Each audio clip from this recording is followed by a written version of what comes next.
کہ پہلے قدریں زوال پذیر ہوتی تھی تو نیا نبی آ جاتا تھا، اب نئے نبی نے تو آنا نہیں تھا، اب معاملہ اور فیصلہ کن حیثیت اختیار کر چکا تھا کہ اب اگر زوال پذیر ہوا معاشرہ تو کیسے اٹھے گا، اگر رشتوں کا تقدس پامال ہوا تو کیسے بحال ہوگا، اگر ممبر اور خلافت کے اس مسند پر بیٹھ کے کوئی شرابی یا زانی آ گیا تو اب اس کا معاملہ کیسے ڈیل کیا جائے گا، اب اگر اپنی محرمات کے ساتھ نکاح کا لحاظ ختم کرنے والا ایک شخص پھر سے آ گیا تو پھر اس کو کس طرح زیر کیا جائے گا، اب اگر رسول اللہ ساری جد و جہد معجزات کی بنیاد پہ کرتے، ہمارے ہاں یہ مشہور ہے ہر بات ہر وقت معجزات، ہر وقت معجزات، رسول اللہ نے اپنی پوری جد و جہد انسانی سطح پر کی، بدر میں، احد میں، خندق میں، طائف میں، خیبر میں، آپ دیکھتے جائیے ہر جگہ پہ تکلیف ہوتی ہے، آپ کے ساتھ طائف میں کیا سلوک کیا گیا، لیکن معجزہ برپا نہیں ہوا۔ احد میں کیا معاملہ ہوا، احد میں جب آپ کی خود ٹوٹی، جو لوہے کی ٹوپی پہنی ہوتی ہے نا، وہ ٹوٹی، پتھر کسی بدبخت نے مارا، ٹوٹی تو اس کی کرچیاں آپ کی رخسار سے گزرتی ہوئی یہ رخسار کی ہڈی میں پیوست ہو گئی، ہڈی میں پیوست ہو گئی، تو صحابہ نے نکالنی چاہیے، نہ نکلی، حتیٰ کہ حضرت ابو عبیدہ بن الجراح نے جب اپنے دانتوں سے کھینچی تو تب نکلی، اور ابو عبیدہ بن الجراح کے سامنے کے 2 دانت ٹوٹ گئے، وہ کرچیاں کھینچ گئے، تو بتائیے معجزہ تو نہیں ہوا۔ تو رسول اللہ نے یہ جد و جہد، اب طائف میں آئیے، اوباش نوجوان لڑکے پتھر مارتے ہیں، اور جب آپ بیٹھتی ہیں وہ یہاں بازوؤں میں ہاتھ دے کے پھر کھڑا کر دیتے ہیں اور دیواروں کا سہارا لے کے چل رہی ہیں، لیکن معجزہ نہیں ہوا۔ اس سے پہلے تو معجزات انبیاء، حضرت موسیٰ کی امت میں جب تنگی ہوتی تھی تو اوپر سے آسمانوں سے کھانے آ جاتے تھے، رسول اللہ کے لیے بھی آ سکتے تھے، اس لیے نہیں ہوا کہ یہ دوستوں ختم نبوت ہو چکی تھی۔ اگر رسول اللہ ان قدروں کا احیاء بذریعہ معجزات کرتے تو بعد والوں کے لیے سنت کیسے بنتی؟ وہ کہتے کہ نبی نے تو اشارہ کیا یہ کام ہو گیا، ہم تو مر گئے، ہم کیسے زمینی سطح پہ جد و جہد کر کے یہ کام کریں۔ اعوذ باللہ من الشیطان الرجیم، بسم اللہ الرحمن الرحیم۔ آج کا دن 10 محرم الحرام کا دن، ہر اہل ایمان کے لیے اور ہر محب اہل بیت کے لیے دکھ، تکلیف اور کرب کا دن، کیونکہ آج رسول اللہ صلی اللہ علیہ وآلہ وسلم کے خانوادے کے ساتھ میدان کربلا میں آپ کے محض وصال کے 50 سال بعد کم و بیش آپ کا کلمہ پڑھنے والوں نے ظاہراً آپ کی اولاد کو آپ کے نام پر ذبح کر دیا۔ یہ واقعہ جو ہے خون حسین، یہ بہت قیمتی چیز ہے،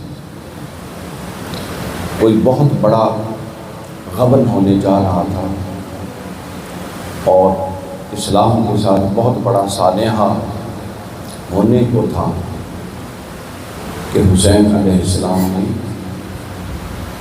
اپنا خون دے کر اس سانحہ کے جملہ اثرات سے امت کو محفوظ کر دیا، اپنا سب کچھ لٹا دیا، اپنے لیے کچھ نہیں چھوڑا، مگر امت کو اس سانحہ سے محفوظ کر دیا۔ آج ہم، جیسا کہ مجھے حکم بھی ہے، کچھ تاریخی پس منظر کی روشنی میں واقع کربلا پر ہم بات کریں گے، مگر اس سے پہلے ایک مختصر وقت کے لیے قرآن مجید سے ایک پرانی تمہید عرض کرنا چاہتا ہوں۔ یہ سورۃ الفرقان کی آیت ہے جس پر میں کچھ بات کرنے لگا ہوں۔ سورۃ الفرقان قرآن مجید کی 25ویں سورت ہے اور یہ اس کی 31ویں آیت ہے۔ اللہ رب العزت نے فرمایا وَكَذَلِكَ جَعَلْنَا لِكُلِّ نَبِيٍّ عَدُوًّا مِّنَ الْمُجْرِمِينَ وَكَفَىٰ بِرَبِّكَ هَادِيًّا ونصيرا۔ بہت معنی خیز آیت ہے، حق اور باطل کی کشمکش کے حوالے سے یہ بڑی کلیدی آیت ہے۔ اللہ رب العزت نے فرمایا کہ وَكَذَلِكَ جَعَلْنَا لِكُلِّ نَبِيٍّ عَدُوًّا مِّنَ الْمُجْرِمِينَ، اور اسی طرح ہم ہر نبی کے لیے جرائم شار پیشہ لوگوں میں سے کچھ دشمن کھڑے کر دیتے ہیں۔ ہر نبی کے مد مقابل کون کھڑے ہوتے ہیں؟ کچھ دشمن ہر نبی کے کھڑے ہوتے ہیں۔ چونکہ نبی نے حق کا پیغام دینا ہوتا ہے تو نبی کے دشمن بنیادی طور پہ نبی کے پیغام کے دشمن ہوتے ہیں۔ تو نبی کے پیغام کے دشمن جب بھی کھڑے ہوتے ہیں تو پھر نبی چونکہ حق کی علامت ہوتا ہے اور اس کے مقابل اس کے دشمن اس کے پیغام کے خلاف کھڑے ہوتے ہیں، تو یوں حق اور باطل میں ایک کشمکش پیدا ہوتی ہے جو معاشرے کے اندر یہ فیصلہ کرتی ہے کہ اب افراد معاشرہ میں سے اس کشمکش میں ہونے والے معاملات میں حق کی طرف کون ہے اور باطل کی طرف کون ہے۔ چونکہ اگر یہ کشمکش ہی نہ ہو تو ہر بندہ ہی اپنے آپ کو حق پر کلیم کرے۔ یہ کشمکش یہ فیصلہ کن ہوتی ہے، چونکہ اس کشمکش میں آپ کو مفاد قربان کرنے ہوتے ہیں، آپ کو مال قربان کرنا ہوتا ہے، آپ کو آل اولاد قربان کرنی ہوتی ہے، آپ کو بہت کچھ قربان کر کے اپنے آپ کو حق کی طرف کھڑا ہونا دکھانا ہوتا ہے کہ میں سب کچھ قربان کر کے حق کی طرف کھڑا ہوں۔ تو یوں اللہ تعالیٰ ہر نبی کے کچھ دشمن پیدا کرتا ہے۔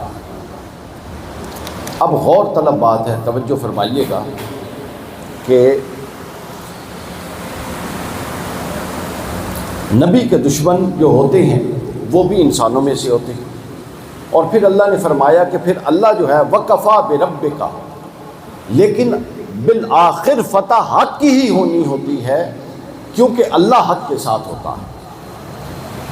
اچھا، اب جس طرح دشمنان نبوت یا دشمنان پیغام نبوت ایک ہی بات ہے، دشمنان جو نبی کا دشمن ہوتا ہے وہ بنیادی طور پہ نبی کے پیغام کا دشمن ہوتا ہے، کیونکہ نبی نے تو 40 سال ان کی زندگی ان میں گزاری تھی، وہ تو گن گاتے تھے اور صادق اور امین کہتے تھے۔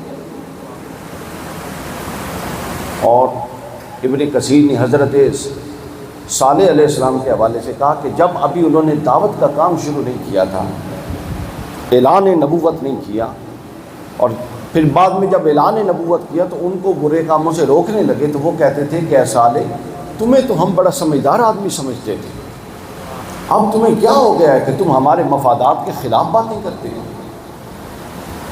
تو گویا اللہ رب العزت نبی کے دشمن بھی انسانوں میں بھیجتا ہے، یہ نقطہ بڑا غور طلب ہے۔ اور نبی کے موافقین جو پھر ان نبی کے دشمنوں سے لڑ کے نبی کے پیغام کو بچا دیتے ہیں، وہ موافقین بھی اور دوست بھی اور مددگار بھی انسانوں میں سے بھیجتا ہے۔ وہ اپنی قدرت کی مداخلت سے چاہتا تو حق کو نافذ کر دیتا اور باطل کو ہمیشہ کے لیے نیست و نابود کر دیتا، مگر یہ اس کا طریقہ نہیں، یہ اس کا طریقہ کار نہیں۔ اب دوست بھی افراد میں سے، دشمن بھی افراد میں سے۔ اب غور کیجئے کہ قرآن نے کہا، جو آیت ہم نے پڑھی، کہ نبی کے کچھ دشمن ہوتے ہیں اور نبی کے کچھ مددگار ہوتے ہیں، بس یہ دو ہی چیزیں۔ سورہ الفرقان کی جو آیت، نبی، یہ دو لفظ آپ بولیے، نبی کے کچھ کیا ہوتے ہیں؟ دشمن ہوتے ہیں، اور کچھ کیا ہوتے ہیں؟ دوست۔ بس اب سن لیجئے کہ پہلا حصہ اس گفتگو کا یہ ہے کہ نبی کے کچھ دشمن نبی کی حیات ظاہری میں ہوتے ہیں اور نبی کے کچھ دوست نبی کی حیات ظاہری میں ہوتے ہیں۔ نبی کے کچھ دشمن نبی کی حیات ظاہری میں ہوتے ہیں، یعنی وہ دشمن کہ ابھی وہ نبی ظاہری حیات میں موجود ہیں اور وہ ان کی مخالفت کر رہے ہیں، ان کے پیغام کی مخالفت کر رہے ہیں، ان کا جینا محال کر رہے ہیں، ان کے لیے مشکلات کھڑی کر رہے ہیں، ان کے ساتھیوں کے لیے مشکلات کھڑی کر رہے ہیں۔ جو ان کی مدد کرتا ہے اور جو ان کے ہاتھ میں ہاتھ دے رہا ہے اس کے لیے مشکلات کھڑی کر رہی ہیں۔ تو گویا دشمن کی ایک صف یہ ہے جو نبی کی زندگی میں نبی کے سامنے کھڑی ہوتی ہے، اور یہ کھلی دشمن ہوتی ہے، یہ کلمہ گو نہیں ہے، نبی کا نام نہیں لیتی بلکہ کھلا مخالف ہوتا ہے۔ یہ ایک قسم ہوتی ہے۔ یہ کون تھے؟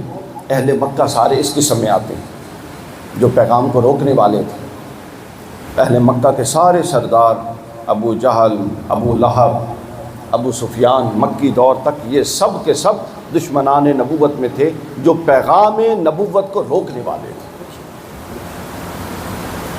پھر دوسری طرف اللہ کا امر یہ ہے کہ جب کوئی حق کا پیغام لے کے کھڑا ہوتا ہے تو جہاں مشکلات آتی ہیں اور وہ دشمن کھڑے کرتا ہے، ہو نہیں سکتا کہ وہ موافقین کھڑے نہ کرے، وہ حق کے مخالف بھی کھڑے کرتا ہے تاکہ بدتینت واضح ہو، اور حق کے موافق بھی کھڑے کرتا ہے تاکہ سالے طبیعتوں والے بھی واضح ہو جائے۔ یہ سلسلہ آج سے نہیں شروع ہوا، ہمیشہ سے سمجھ لیجئے یہ انسانی فطرت اور انسانی شخصیات اور انسانی معاشروں میں یہ جو ارتقاء ہے یہ اسی حق اور باطل کے تناسب کے ساتھ ہوتا ہے۔ فطرت، انسان کی فطرت پر جب نسیان کا گرد چڑھتا ہے اور وہ کمینگی پر اترتا ہے تو چلتے چلتے وہ نمرود بنتا ہے، تو فطرت اپنا رد عمل دیتی ہے تو اس نمرود کے مد مقابل ابراہیم کھڑا کر دیتی ہے۔ پھر ایک اور زمانہ آتا ہے، انسان کی فطرت پر اور نسیان کی گرد پڑتی ہے، وہ اور تباہ کن حالات کے اندر سے گزرتا ہے، اس کی شخصیت کے ایک ایک پہلو، اس کی فکر بھی پراگندہ، اس کے اعمال و اخلاق بھی پراگندہ، ہر شے جب بیمار ہوتی ہے اور وہ بدی اور برائی اور ضلالت کی آخری سطح پر پہنچتا ہے تو وہ فرعون کی شکل اختیار کر لیتا ہے۔ اس کے مد مقابل فطرت بالکل انتظار نہیں کرتی، موسیٰ کو کھڑا کر دیتی ہے۔ یہ انسانی معاشرے یوں آگے بڑھتے ہیں۔ اللہ نے قرآن میں کہا کہ یہ میرا فضل ہے کہ میں اچھوں کو لا کے بروں کو ختم کر دیتا ہوں۔ پھر آگے چلتا رہا معاملہ، حضرت موسیٰ و فرعون و شبیر و یزید، تو حضرت موسیٰ علیہ السلام کے ساتھ یہ معاملہ بنا۔ پھر اس کے بعد ایک وقت آتا ہے کہ جب ہر قدر جو انسانی قدر ہے وہ روبہ زوال ہو جاتی ہے۔ ایک ماحول ایسا ہوتا ہے جس میں نہ رشتوں کا کوئی لحاظ، نہ ماں بہن بیٹی کی کوئی تمیز، نہ آپ سمجھیے حقوق و فرائض کا کوئی لحاظ، کسی شے کا کوئی لحاظ نہیں، ہر قدر اپنے زوال پر پہنچی ہوئی ہے۔ اور حال یہ ہے کہ اللہ کے گھر اور ابراہیم کے بنائے ہوئے قبلہ کی عبادت ننگے ہو کے تالیاں بجا کے کرتے ہیں۔ آپ اندازہ کیجئے اخلاقی پستی کا کیا عالم ہوگا۔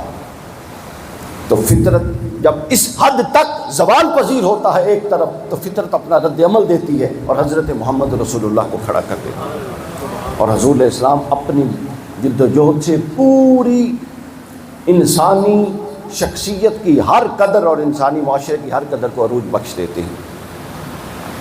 پھر جو بنیادیں رسول اللہ صلی اللہ علیہ وسلم رکھتے ہیں ان بنیادوں پر خلافت راشدہ میں مزید کام ہوتا ہے، مزید چار چاند لگتے ہیں، ان قدروں کو مضبوط کیا جاتا ہے۔ لیکن پھر انسان کی فطرت، حضور نے خود فرمایا تھا کہ میرے بعد خلافت راشدہ 30 سال ہوگی، 30 سال کے بعد کیا ہوگی؟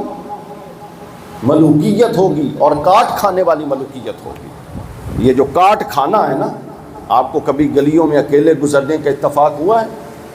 کہ گلیوں میں کچھ کھڑے ہوتے ہیں کہ جب آپ اکیلے گزرتے ہیں تو آپ خود کو ان سے محفوظ نہیں سمجھتے، وہ کبھی حملہ کر کے کاٹ کھاتے ہیں، اور اگر نہیں بھی کاٹ کھاتے تو آپ کے ذہن میں یہ تصور ہوتا ہے کہ یہ قابل اعتماد نہیں ہے، کسی وقت بھی کاٹ کھائے گا۔ سمجھ رہے ہیں میری بات؟ تو یہ رسول اللہ کے الفاظ صلی اللہ علیہ وسلم، حضور نے فرمایا 30 سال خلافت راشدہ ہوگی۔ حضرت ابو بکر صدیق، حضرت عمر، حضرت عثمان، مولا علی اور امام حسن علیہ السلام کے جو 6 ماہ ہیں، 5 ماہ کچھ دن ملا کر 30 سال ختم مکمل۔ پھر قدروں پر زوال شروع ہوتا ہے۔ تو پھر جن قدروں کو رسول اللہ نے عروج بخشا تھا، جب رسول اللہ کے نام پر لوگ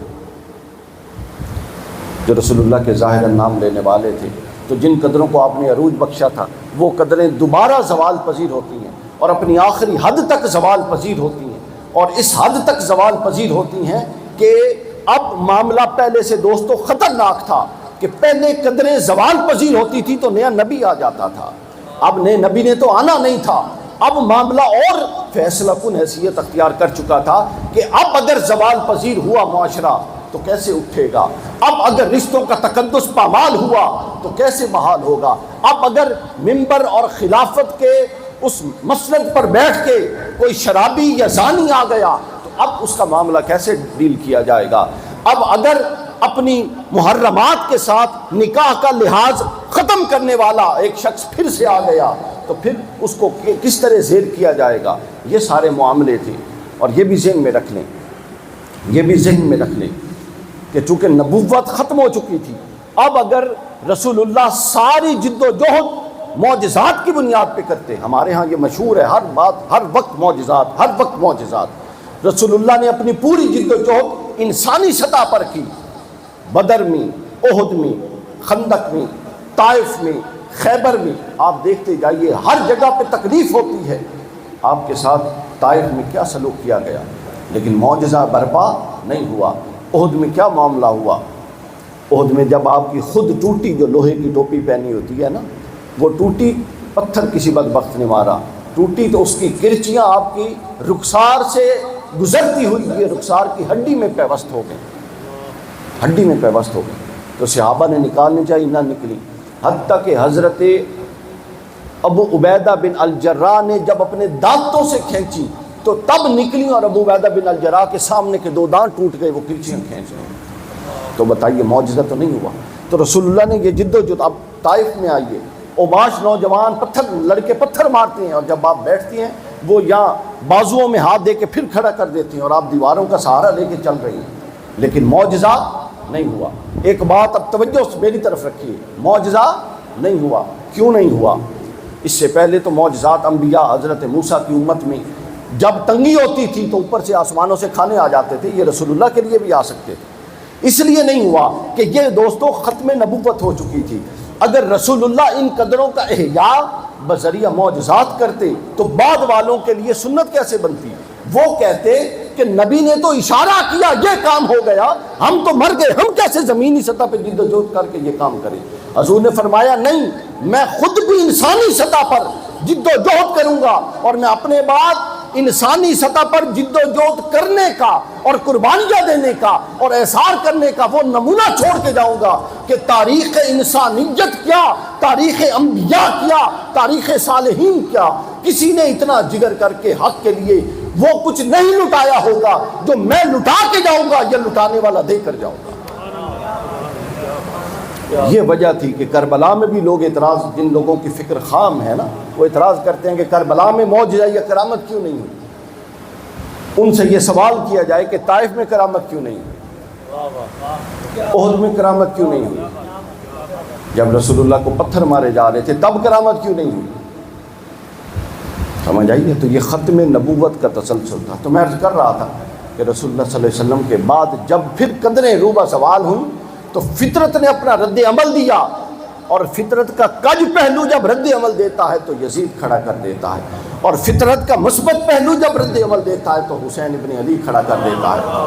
اب میدان کربلا میں لوگوں کو حسین اور یزید نظر آتا ہے، 2 قوتیں نظر آتی ہیں، مگر ذہن نشین کر لیجئے کہ یہ 2 قوتیں نہیں ہیں، بلکہ یہ 2 نمائندگان ہیں، ایک آدم سے لے کر، نوح سے لے کر، ابراہیم سے لے کر محمد رسول اللہ تک ساری نبوت کی خیر حسین کے 72 میں ہے، اور اس کے بعد دوسری طرف قابیل سے لے کر، نمرود سے لے کر، فرعون سے لے کر، یزید سے لے کر، اور سارے بدبختوں کا شر وہ یزید کے ساتھ کھڑا تھا۔ گویا کربلا میں پورا حق پورے باطل سے نبرد آزما تھا، اس لیے حضور نے فرمایا تھا جاتے ہوئے کہ میرا حسین جب کربلا، ابن عساکر کی حدیث صحیح، فرمایا میرا حسین جب کربلا میں جائے تو جو حسین کی آواز سنے حسین کی مدد کو پہنچے، چونکہ حسین تائید انبیاء میں آئے گا اور حسین کے مد مخالف وہ تردید انبیاء میں آ رہے گا۔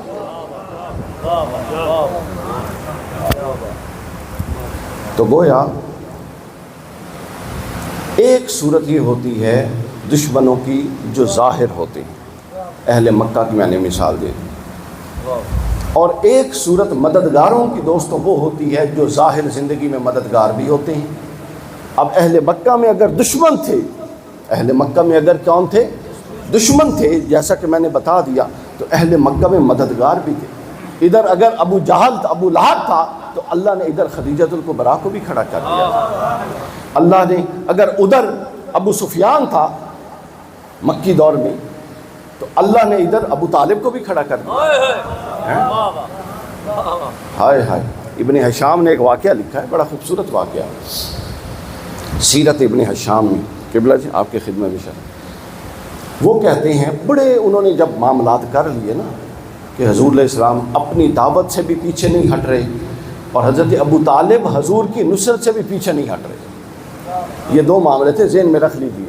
اہل مکہ کو دو پریشانیاں تھیں. ایک پریشانی نہیں تھی، ایک پریشانی یہ تھی کہ رسول اللہ اپنی دعوت سے پیچھے نہیں ہٹ رہے تھے، اور دوسری پریشانی یہ تھی کہ ابو طالب رسول اللہ کی نصرت سے پیچھے نہیں ہٹ رہے تھے. ان کا ایک بھی کام ہو جاتا تو وہ جنگ جیت جاتے. رسول اللہ معاذ اللہ پیچھے ہٹتے، وہ تو نہیں ہٹ سکتے، تو تب بھی اہل مکہ جیت جاتے. اور اگر ابو طالب نصرت سے ہاتھ اٹھا لیتے تو پھر بھی معاملات مختلف ہوتے. تو اللہ نے ابو طالب کو کھڑا کر دیا، پھر حمزہ کو کھڑا کر دیا، پھر حضرت ابو بکر صدیق کو کھڑا کر دیا، پھر ابتدائی دور میں حضرت عثمان غنی، بہت سارے اور لوگ آ گئے. تو گویا ادھر مخالفین آتے رہے اور ادھر موافقین آتے رہے.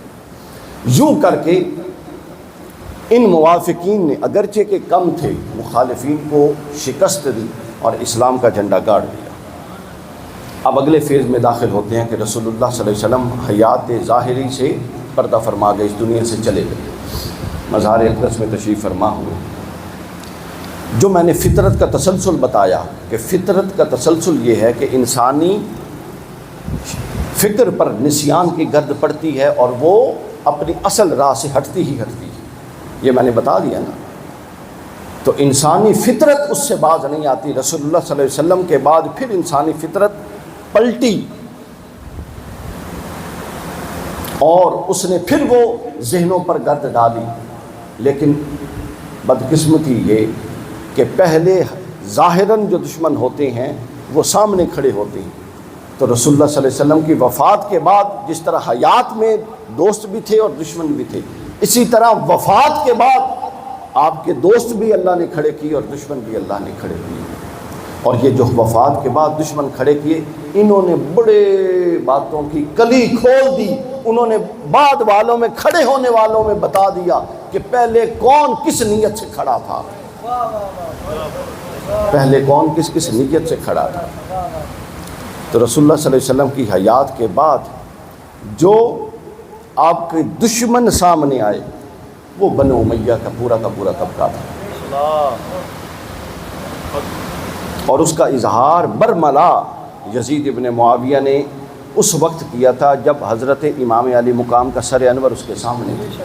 اہل سنت کے سب محدثین، مفسرین، مورخین نے لکھا کہ جب امام حسین کا سر انور سامنے آیا تو وہ چھڑی مارتا امام حسین کے مبارک لبوں پر اور وہ کہتا کہ کاش آج میرے وہ بدر کے بڑے موجود ہوتے جن کو ان کے بڑوں نے مارا تھا، تاکہ میں انہیں بتا دیتا کہ آج تم خوش ہو جاؤ، یزید نے ان سے اپنے بڑوں کا بدلہ لے لیا. حسین کو مار کے اپنے بڑوں کا بدلہ لے لیا. اور پھر وہ کہتا کہ بنو ہاشم پر تو نبوت اتری ہی نہیں، معاذ اللہ، بنو ہاشم نے تو نبوت کا ڈھونگ رچایا بنو امیہ پر فوقیت حاصل کرنے کے لیے. یہ یزید ابن معاویہ کے اشعار کا مفہوم ہے. تو آپ اس سے اندازہ، یہ میں نے دو جملے پہلے اس لیے بتا دیے کہ دشمن کی خباثت باطنی اور خبث باطنی کا آپ اندازہ کر لیں کہ وہ کتنا خطرناک ہے. ادھر وہ 5 دفعہ اذان دلواتا ہے اور ادھر وہ کہتا ہے کہ حسین ابن علی کو جلدی مارو، ہماری نماز ظہر قضا ہو رہی ہے ہماری نماز ظہر قضا ہو رہی ہے. امام احمد نے مسند احمد میں لکھا ہے کہ حضور صلی اللہ علیہ وسلم نے فرمایا کہ جس شخص نے ہم اہل بیت سے بغض رکھا وہ بطور یہودی محشور ہوگا، اس کا حشر یہودی کے طور پہ ہوگا. فقلت، ایک صحابی کھڑے ہوئے، فقلت یا رسول اللہ وَإِن صَامَ وَصَلَّى، اگرچہ وہ نماز بھی پڑھتا ہو اور روزہ بھی رکھو.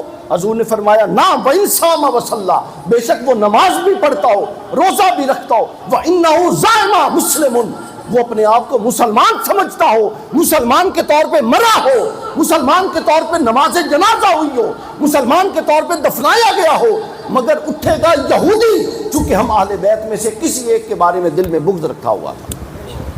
اہل بیت میں سے کسی ایک کے بارے میں دل میں بغض تھا. تو لہٰذا یہ طبقہ ٹولہ پورا کا پورا ٹولہ جو ہمیشہ سے بغض اہل بیت ان کو گوارا نہیں تھا، ہمیشہ سے بغض اہل بیت ان کے اندر موجود. حضرت ابو بکر صدیق کی خلافت رہی، کوئی پرابلم نہیں، توجہ ذہن میں رکھیے. حضرت سیدنا ابو بکر کی خلافت ہوتی ہے کوئی پرابلم نہیں، حضرت عمر کی خلافت ہوتی ہے کوئی پرابلم نہیں، حضرت عثمان کی ہوتی ہے کوئی پرابلم نہیں، حضرت علی کی ہوتی ہے تو پرابلم شروع ہو جاتی ہے. اب اس واقعے کا جو بنیاد کیا حصہ بنتا ہے، اب اس کی طرف جاتے ہیں. تو میں یہ عرض کر رہا تھا، اس کو مکمل کر لوں کہ جب وفات کے بعد آپ کے وصال مبارک کے بعد جو دشمن طبقہ کھڑا ہوا وہ یہ بنو امیہ کا طبقہ تھا، اور آپ کی وفات کے بعد جو موافق طبقہ کھڑا ہوا جس نے آپ کے دین اور آپ کے پیغام کو بچایا وہ حسین ابن علی تھا. کیونکہ جہاں وہ کیا شعر ہے کہ سب کی قبریں ہیں ٹھکانے ہیں مدینے میں، مگر در بدر صرف علی ہیں یا علی کے بیٹے. کیونکہ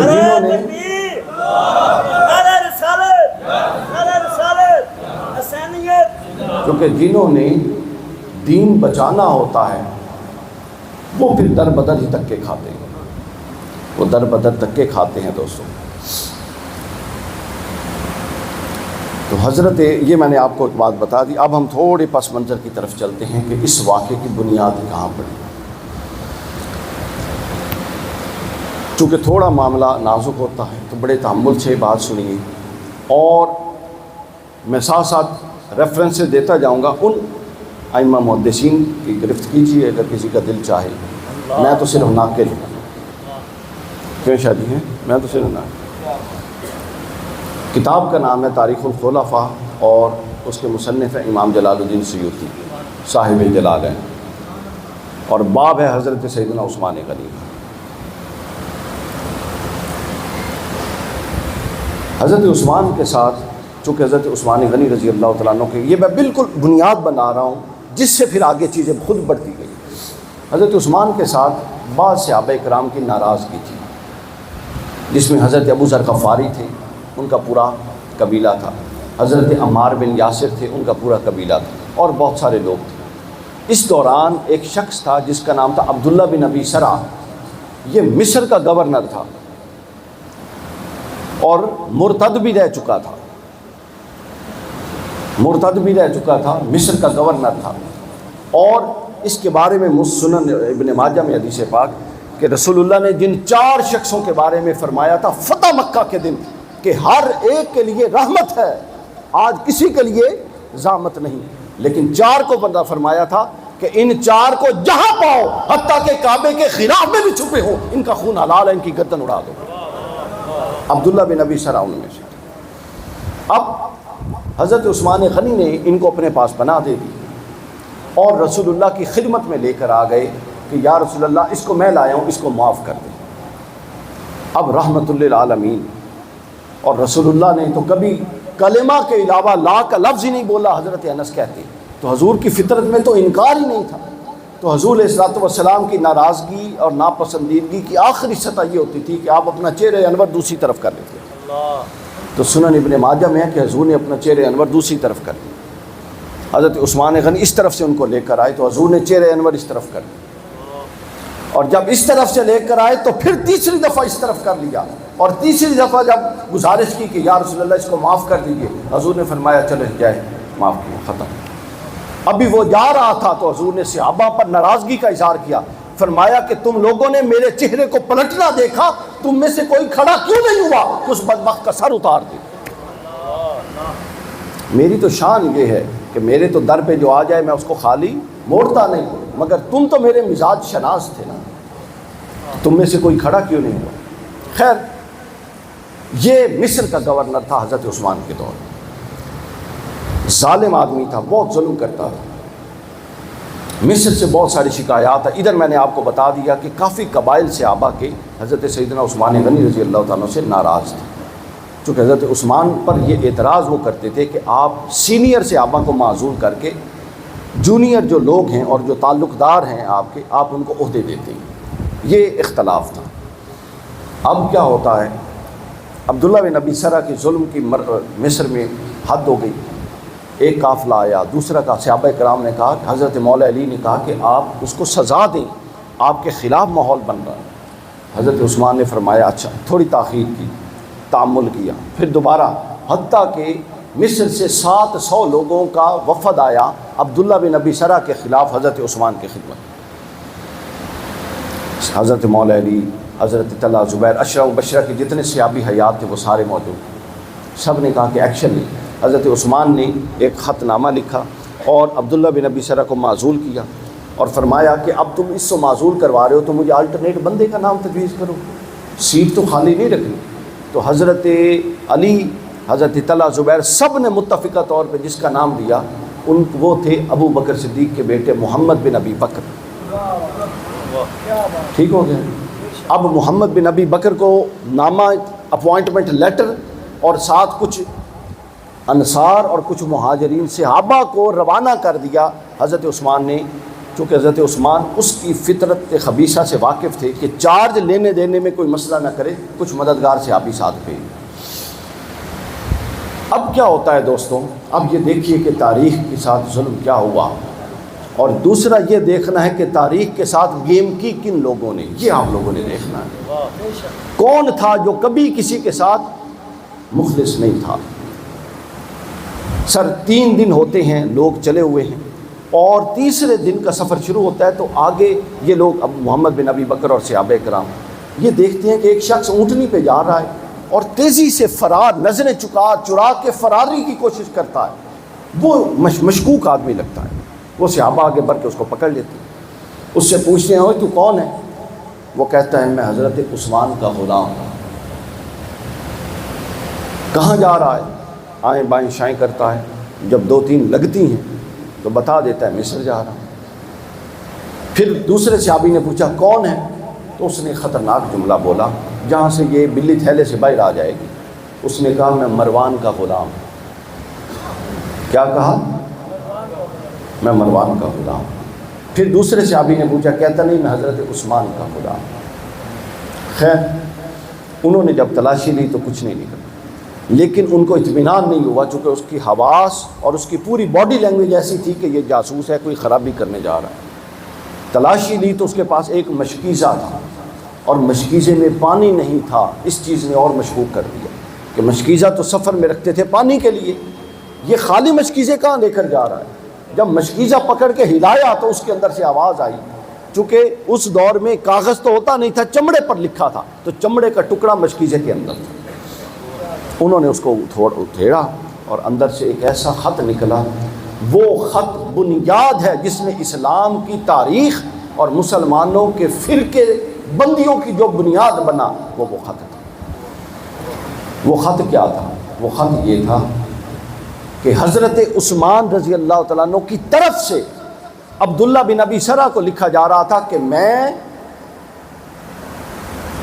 توجہ ہے نا، کہ میں محمد بن ابی بکر اور اس کے ساتھ کچھ مہاجر اور انصار صحابہ کو بھیج رہا ہوں اور ان کے پاس تیری معزولی کا لیٹر ہے، خبردار معزول نہ ہونا.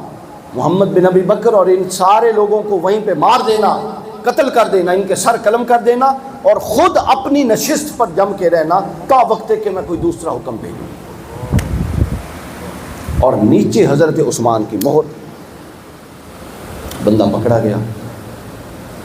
اب حضرت سیدنا عثمان غنی جیسی ہستی کے بارے میں بدگمانی کا اتنا بڑا دروازہ کھل گیا.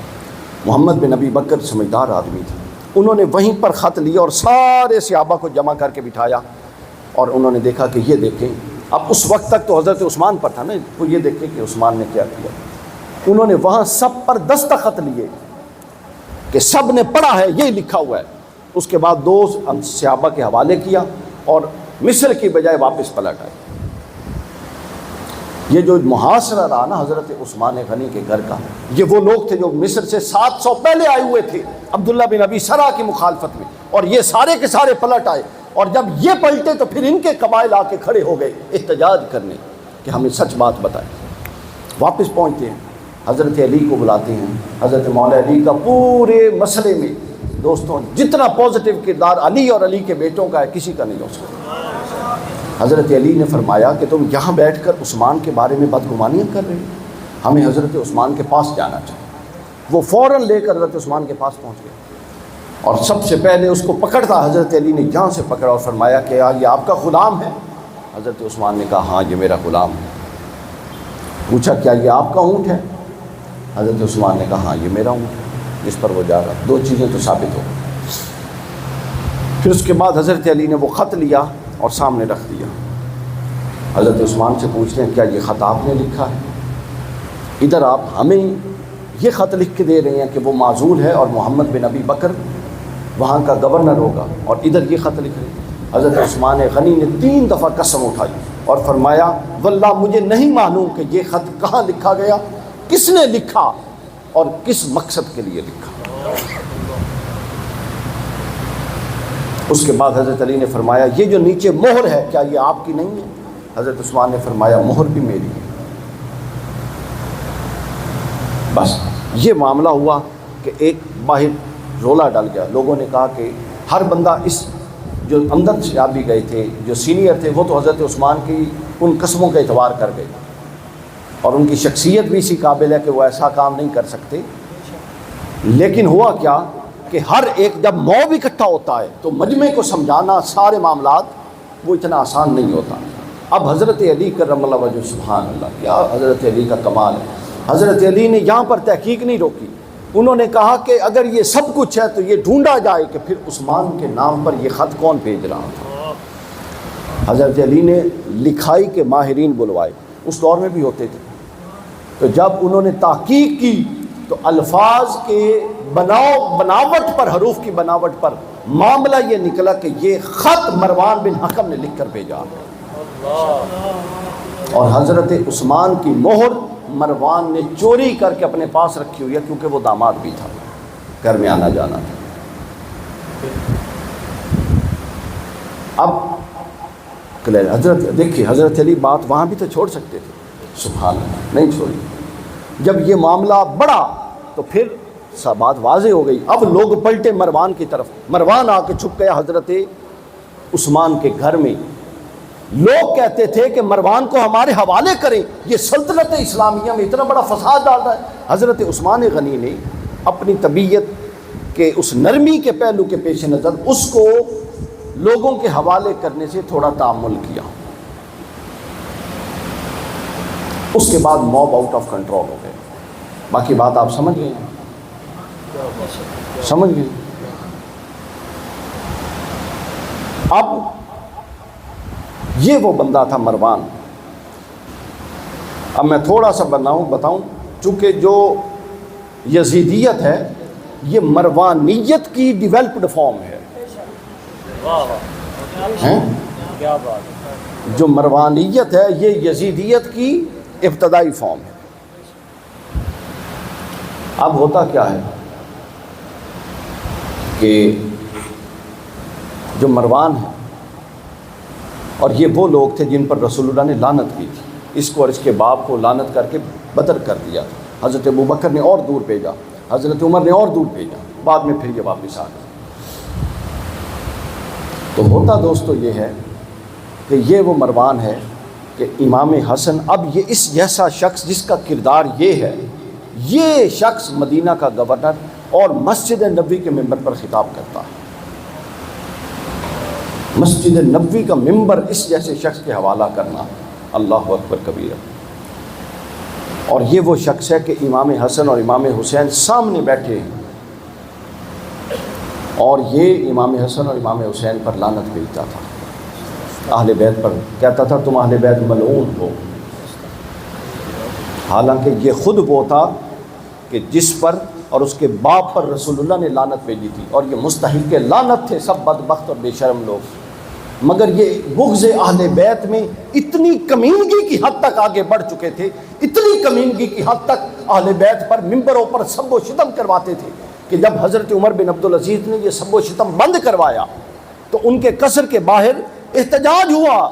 یعنی اب نسلیں گزر گئی نا، لوگوں کو تو نہیں معلوم، نئے بچے آ گئے، انہوں نے احتجاج کیا کہ عمر بن عبدالعزیز نے سنت جاریہ کو ختم کر دیا، ہم تو آباء و اجداد سے اہل بیت نبوت پر لعنت بھیجتے آئے ہیں، عمر بن عبدالعزیز اس کو کیسے معطل کر رہا؟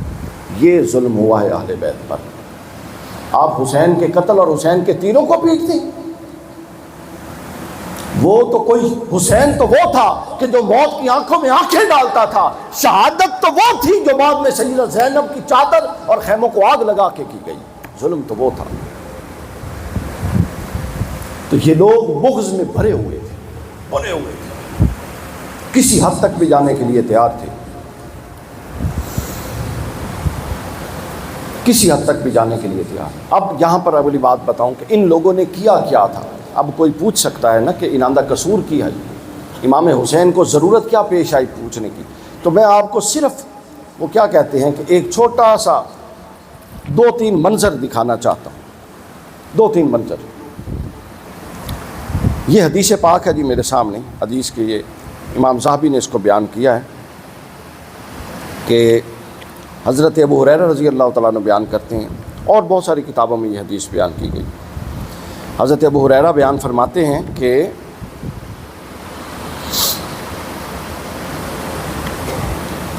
رسول اللہ صلی اللہ علیہ وآلہ وسلم نے مجھے علم کے 2 تھیلے دیے تھے. کیا دیے تھے بتائیے؟ علم کے 2 تھیلے دیے تھے، مگر میں نے تمہیں ایک تھیلا بتایا ہے، اگر دوسرا بتاؤں گا تو میری گردن کو کاٹ دیا جائے گا. اب ذرا غور کیجیے شاہ صاحب قبلہ توجہ. حضرت ابو ہریرہ کا دور کون سا تھا؟ اور وہ کون سا دور تھا حضرت ابو ہریرہ کا کہ حضرت ابو ہریرہ فرماتے ہیں کہ اگر میں نے وہ دوسرا تھیلا علم کا بیان کیا تو میرا گلا کاٹ دیا جائے گا. خود فرما رہے ہیں کہ وہ حدیثیں مجھے کس نے بیان کی ہیں؟ رسول اللہ نے.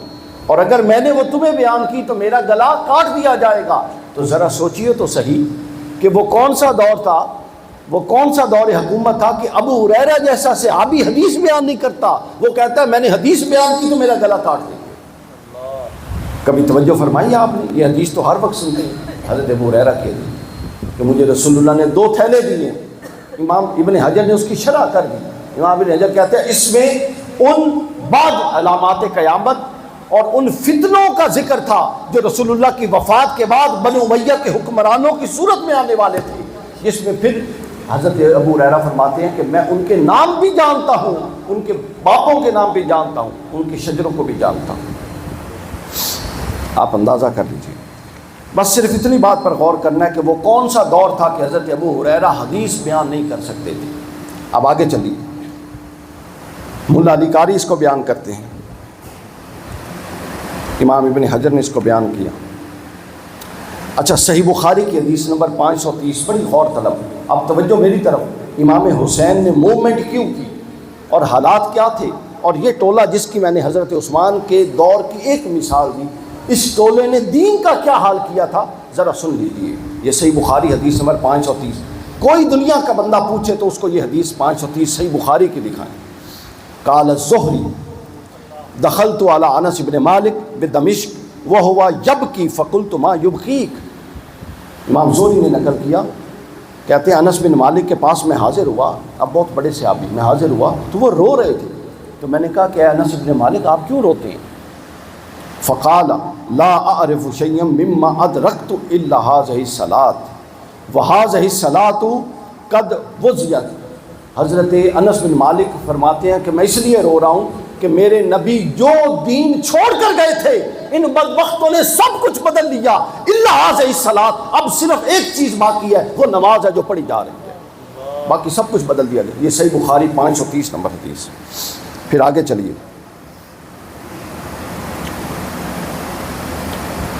اس کے بعد آگے چلیے.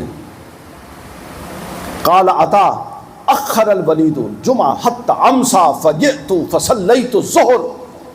امام عطا بیان کرتے ہیں کہ ولید نے، یہ ان کے حکمرانوں میں سے ایک تھا، جمعے کو اتنی دیر کیا حتیٰ کہ شام ہونے لگی.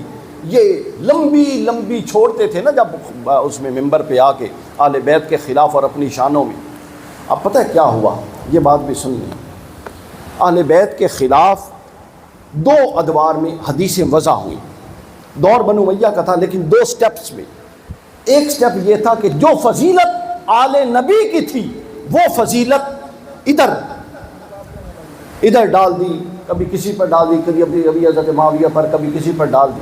اب شخصیت اور فضیلت لوگ دیکھتے تو چیزیں میچ نہیں کھاتی تھی، چیزیں میچ ہی نہیں ہوتی. پھر ان کو شاید کسی سمجھدار شخص نے مشورہ دیا کہ تم لوگوں کے ساتھ تو وہ میچ نہیں بنتی، یہ اگر اہل بیت کو یوں کاؤنٹر کرنا ہے تو کوئی بڑے لوگوں کو چنو.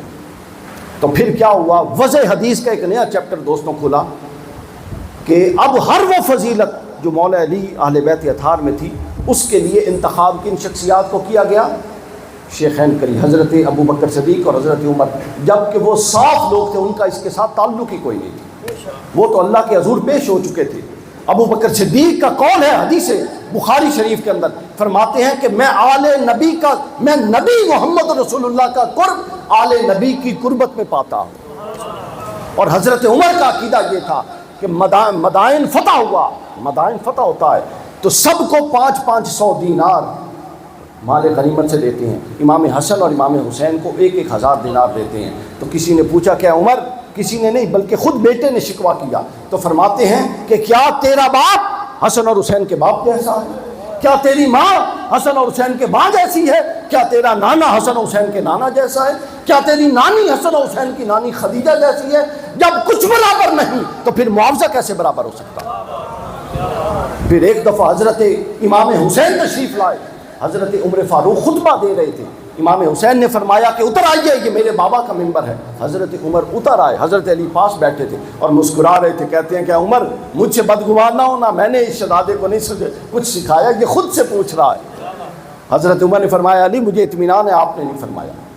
حضرت امام حسین کو حضرت عمر نے بلایا اور حضرت عمر نے جب اپنے پاس بٹھایا اور باتیں کرتے رہے. اس کے بعد کہتے ہیں کہ اے حسین ابن علی، آپ کو معلوم ہے کہ آپ اہل بیت کا ہمارے ہاں مقام کیا ہے؟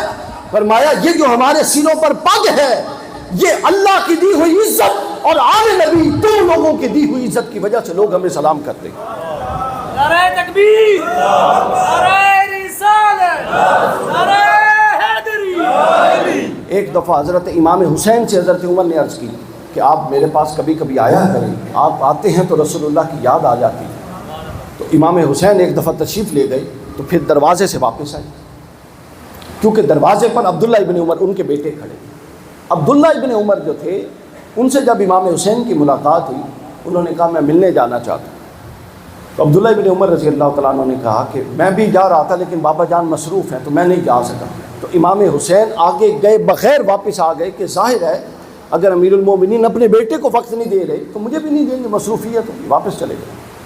چند دن بعد بازار میں ملاقات ہوئی تو امام حسین سے حضرت عمر نے عرض کی کہ آپ تشریف نہیں لاتے، میں نے آپ سے گزارش کی تھی. تو امام حسین کہتے ہیں میں آیا تھا مگر یہ معاملہ ہوا کہ عبداللہ ابن عمر باہر کھڑے تھے تو آپ نے ان کو وقت نہیں دیا تو میں بھی چلا گیا اور میں نے سمجھا کہ ظاہر ہے مصروف ہیں، پھر میرے لیے بھی وقت نہیں ہوگا. حضرت عمر جلال میں آ گئے بازار کے اندر اور کہتے ہیں کہ حسین کیا تو نے خود کو عبداللہ بن عمر جیسا سمجھ لیا ہے؟ تجھ میں اور عبداللہ ابن عمر میں کچھ نہیں ہے، تو میرے محمد رسول اللہ کا بیٹا ہے. تو آتا تو میں خود چل کر آتا، تو میرے پاس آیا کر. تو لہٰذا وہ لوگ صاف تھے، وہ لوگ صاف تھے، مگر اہل بیت کو کاؤنٹر کرنے کے لیے ان کو بڑے لوگ چاہیے تھے بنو امیہ کو. پھر انہوں نے وہ حدیثیں وضع کا. اب حدیث سنیے، ایک مثال دے دیں، وقت تھوڑا ہے. آپ نے حدیث سنی ہوئی ہے انا مدینۃ العلم وعلی بابھا. یہ علمی لطیفہ بھی ہے جو میں سنانے لگا ہوں. میں علم کا شہر ہوں اور علی اس کا، یہ سنی ہوئی، یہ متواتر ہے. حدیث کیا وضع ہوتی ہے آپ سنیں. ائمہ اہل سنت کے ہاں متفقہ طور پہ یہ حدیث یہ روایت جھوٹی ہے، وضع ہے. حدیث کیا نہیں اس کو مناسب. انا مدینۃ العلم وابی بکر اساسھا، میں علم کا شہر ہوں اور ابو بکر اس کی بنیاد ہے. وعمر جدارھا، عمر اس کی دیواریں ہیں. وعثمان سقفھا، عثمان اس کی چھت ہے. وعلی بابھا. پھر اگلے دور حالے بھی تسلی نہیں ہوئی. اور پھر کہہ دیں وہ معاویہ حلقتھا. ذرا میں اشارہ کر دوں 2 منٹ تسلی واسطے. یعنی عقل ماری گئی ان بدبختوں کی. کہتے ہیں کہ حضور نے فرمایا میں علم کا شہر ہوں، ابو بکر اس کی بنیاد ہے. یعنی جس علم کا رسول اللہ شہر ہے، ابو بکر وہ بنیاد ہے جس پر رسول اللہ کھڑے ہیں. اور کوئی خدا کا خوف کر لو.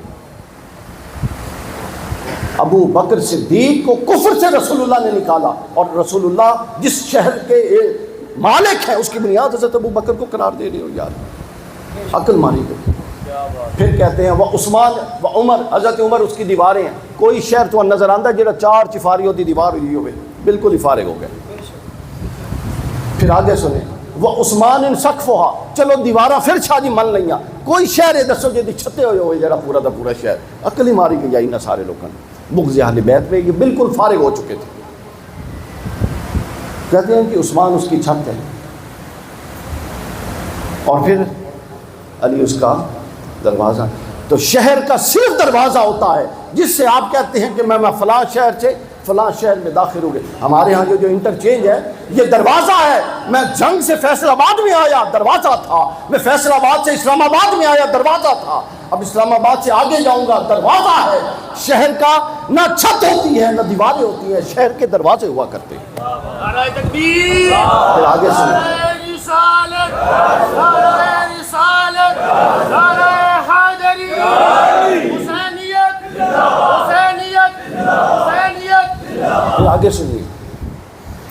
پھر کچھ ابھی تک شاہ اپنا ڈاکٹر صاحب تسلی ہو گئی، کچھ کی یہاں بھی تسلی نہیں ہوئی. انہوں نے کہا وہ معاویہ حلقتھا، اس دروازے میں جو کنڈی لگی ہوئی ہے وہ حضرت معاویہ ہیں. سبحان اللہ.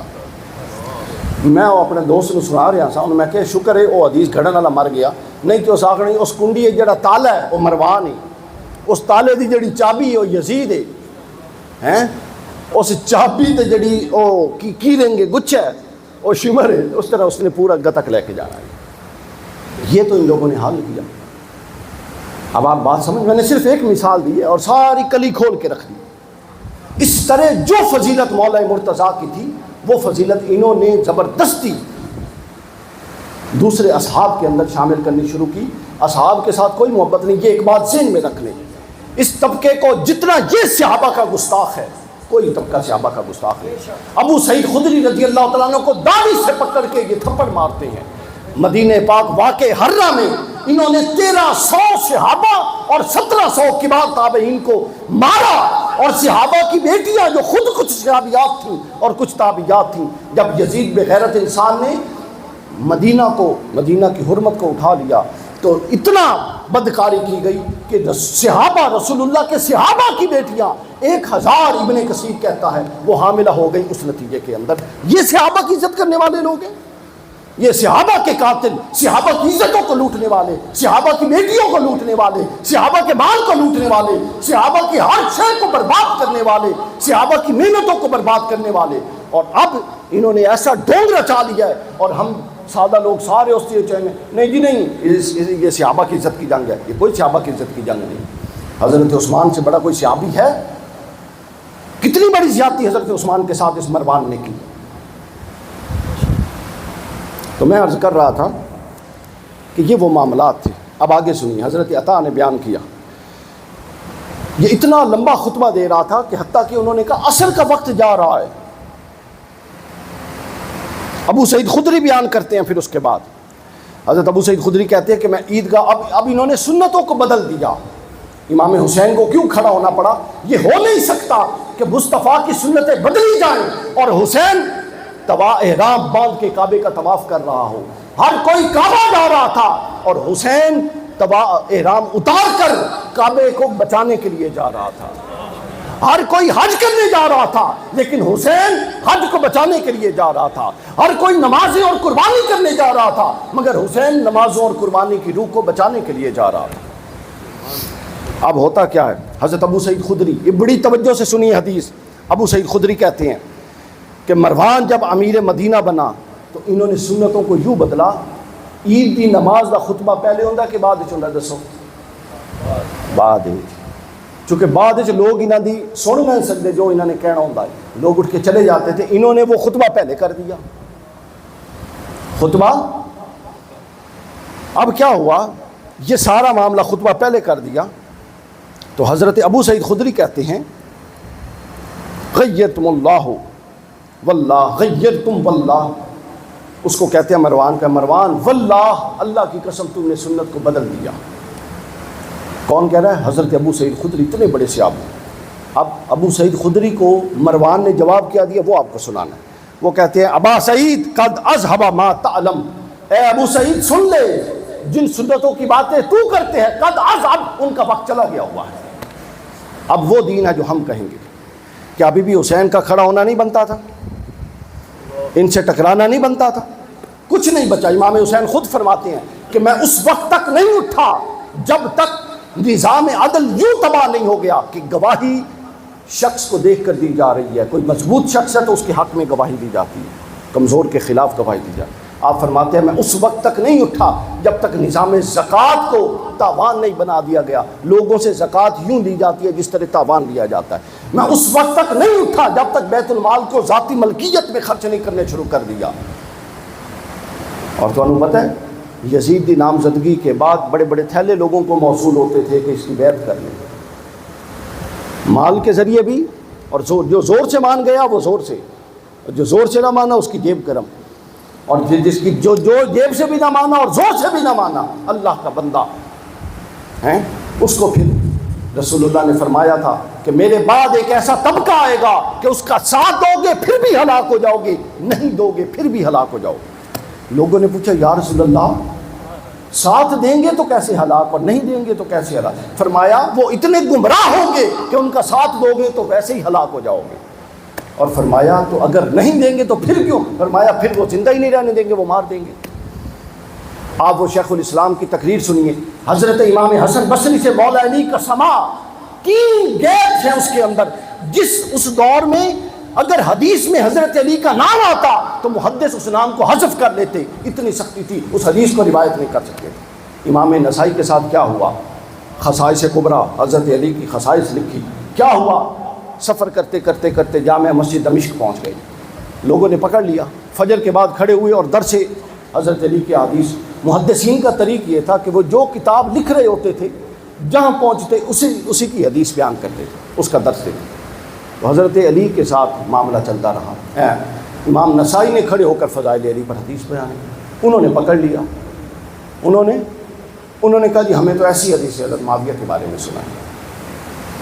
اب حضرت امام نسائی نے کہا کہ ان کے بارے میں ایسی حدیثیں نہیں ہیں تو میں کہاں سے سناؤں؟ انہوں نے ستون سے باندھ دیا اور ٹھڈے مار مار کے حضرت امام نسائی کو ہلاک کر دیا۔ یہ اس رسول اللہ کی حدیث کا عین شاہد کہ ان کی مانو گے، اگر حدیث بناتے تو رسول اللہ سے غلط بات منسوب ہوتی، پھر بھی گئے، اور نہیں بنائی تو پھر بھی گئے۔ دیکھیں آپ لوگوں نے۔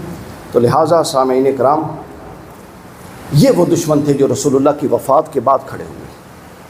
اب کوئی ایسا شخص چاہیے تھا اس زور کو، باطل کے اس زور کو روکنے کے لیے، باطل کے اس ایوانوں کو لرزہ برندان کرنے کے لیے اب ایک ایسا شخص چاہیے تھا جو نبی بھی نہ ہو مگر نبی سے جدا بھی نہ ہو، جو خود نبی بھی نہ ہو مگر وہ بارگاہ نبوت کا فیض یاب ہو، جس کا خون جسموں کا جسمی، لحموں کا لحمی، جو زبان نبوت چوس کے کھڑا ہوا ہو، جس نے آغوش نبوت میں تربیت پائی ہو، جو نبی بھی نہ ہو چونکہ نبوت ختم ہو گئی مگر نبی سے جدا بھی نہ ہو، جس کی محبت نبی کی محبت، جس کا بغض نبی کا بغض، جس سے محبت نبی سے محبت۔ حضور نے فرمایا، اسامہ بن زید بیان کرتے ہیں، حضور علیہ السلام نے فرمایا، کہتے ہیں کہ میں رات کو حضور کے پاس گیا کسی کام کے لیے، تو حضور تشریف فرما تھے عشاء کے بعد، تو میں نے دیکھا کہ چادر بہت اونچی ہے، نیچے کچھ حضور نے چھپایا ہوا ہے۔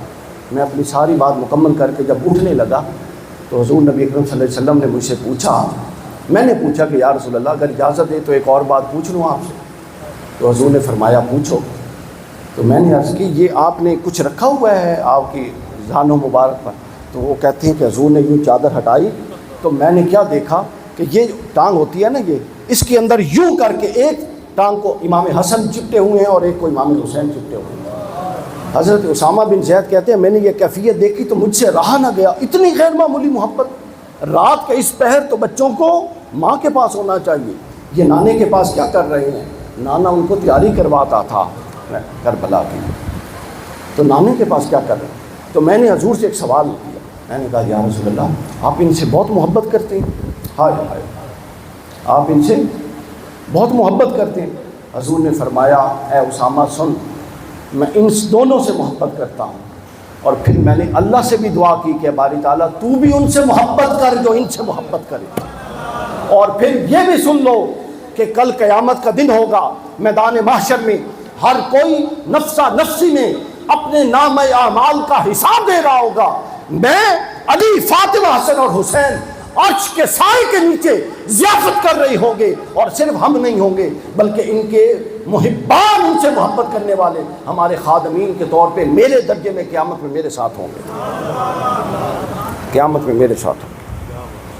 تو ایک ایسا شخص چاہیے تھا کہ جس کی محبت رسول اللہ کی محبت سے جدا نہ ہو، جس کا وجود رسول اللہ کے وجود سے جدا نہ ہو.